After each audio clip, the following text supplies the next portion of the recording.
Assalamualaikum warahmatullahi wabarakatuh.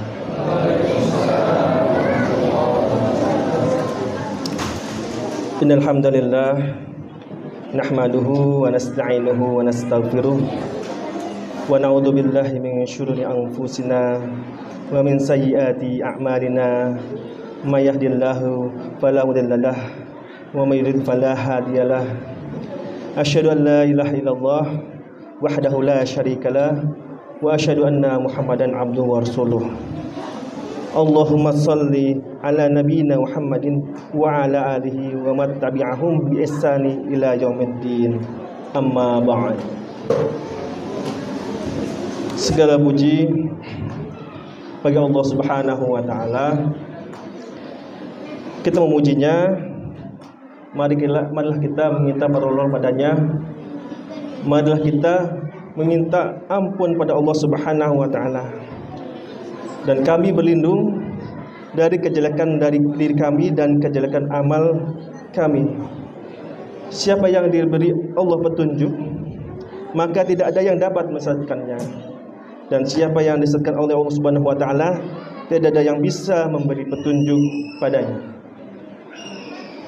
Semoga salawat dan salam tercurahkan pada Nabi kita Muhammad sallallahu alaihi wasallam beserta para keluarganya, para sahabatnya, dan para pengikutnya hingga akhir zaman.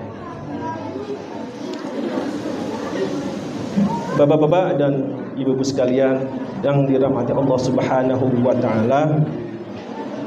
Alhamdulillah pada malam ketiga ini di bulan Ramadan kita masih bisa menjalankan ibadah puasa di siang hari, pagi hari, dan malamnya dilanjutkan dengan sholat isya, sholat maghrib, dan sholat tarawih yang insya Allah akan dilakukan sholat witir. Dan mudah-mudahan semua amalan kita, kegiatan di bulan Ramadan Allah Subhanahu wa taala terima. Allah Subhanahu wa taala mudahkan, Allah Subhanahu wa taala memberikan maghfirah di akhir bulan Ramadan ini. Sesungguhnya setiap kebaikan, setiap amalan pasti ada hikmah. Pasti ada hikmah.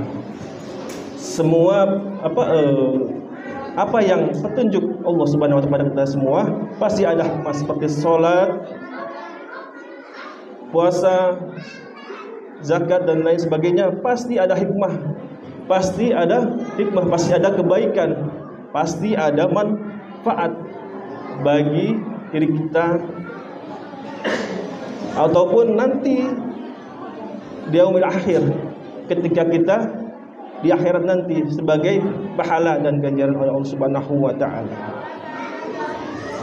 Selain adanya kebaikan, adanya manfaat dari apa yang kita lakukan selama menjalankan ibadah karena ikhlas kepada Allah Subhanahu wa taala, adanya kemudahan. Adanya kemudahan. Jadi adanya kemudahan yang Allah berikan kepada kita semua ketika menjalankan ibadah puasa atau bulan Ramadan ini. Untuk itu pada malam kali ini saya ingin menyampaikan kemudahan-kemudahan dalam ibadah di bulan Ramadan. Apa aja kemudahan-kemudahan ibadah dalam bulan Ramadan? Jadi ada beberapa kemudahan ibadah ya dalam Ramadan. Yang pertama adalah bagi orang yang sakit boleh mengambil keringanan untuk tidak berpuasa jika berat berpuasa. Sebagaimana firman Allah Subhanahu wa taala dalam Quran surat Al-Baqarah ayat 185 yang berbunyi, wa man kana maridan aw ala safarin fa iddatun min ayyamin ukhra. Dan barang siapa yang sakit atau dalam perjalanan, maka boleh berbuka, tetapi wajib baginya untuk mengganti puasanya di hari-hari yang lain. Itu adalah kemudahan yang Allah berikan bagi orang yang sakit pada bulan Ramadan. Jika kita sakit, kita tidak kuat, tidak mampu untuk menjalankan ibadah puasa, boleh berbuka dan wajib untuk menggantinya di hari yang lain. Selanjutnya, kemudahan yang kedua, bagi musafir jika berat dalam safar boleh mengambil keringanan untuk tidak berpuasa. Jadi orang yang musafir, yang orang merasa berat untuk menjalankan ibadah puasa di bulan Ramadan, boleh tidak berpuasa.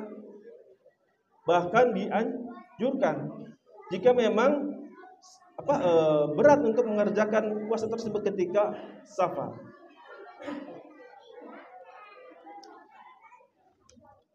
Sebagaimana hadis riwayat Al-Bukhari nomor 1946 yang berbunyi, Rasulullah Shallallahu Alaihi Wasallam ketika bersafar melihat orang pada berdesak-desakan. Jadi ketika Rasulullah Shallallahu Alaihi Wasallam safar melihat orang berdesak-desakan, lalu ada seseorang yang diberi naungan. Jadi orang itu diberi naungan oleh orang lain. Lalu Nabi Shallallahu Alaihi Wasallam berkata, siapa ini? Lalu orang-orang mengatakan, ini adalah orang yang sedang berpuasa. Karena saking capeknya, saking letihnya, dia safar, akhirnya dia keletihan, sehingga orang-orang mengerebutnya. Lalu kemudian Nabi Muhammad SAW bersabda, bukanlah suatu yang baik jika seseorang berpuasa ketika dia bersafar. Jadi ketika orang yang tidak kuat bersafar, maka hendaknya berbuka. Tidak perlu memaksakan diri untuk melanjutkan puasa sampai selesai. Jika memang tidak mampu, maka diperbolehkan berbuka puasa sesuai dengan anjuran Rasulullah SAW. Namun jika memang safar itu jauh tapi waktunya sangat singkat, seperti kita ingin safar dari Jakarta ke Jogja misalkan, atau dari Jakarta ke Surabaya di mana menggunakan pesawat terbang, waktunya mungkin hanya 1,5 jam, kurang lebih seperti itu, maka tidak dianjurkan untuk berbuka puasa karena waktunya sangat sebentar sekali.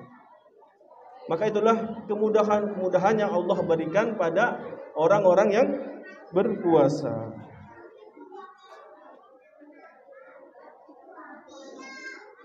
Kemudian yang ketiga, bagi tiang sepuh atau orang yang sudah tua, boleh tidak berpuasa dan diganti dengan fidyah. Bagi orang yang sudah tua renta atau tidak kuat, memang sudah udzur, tidak mampu untuk berpuasa, boleh tidak berpuasa, tapi bisa mengganti dengan fidyah.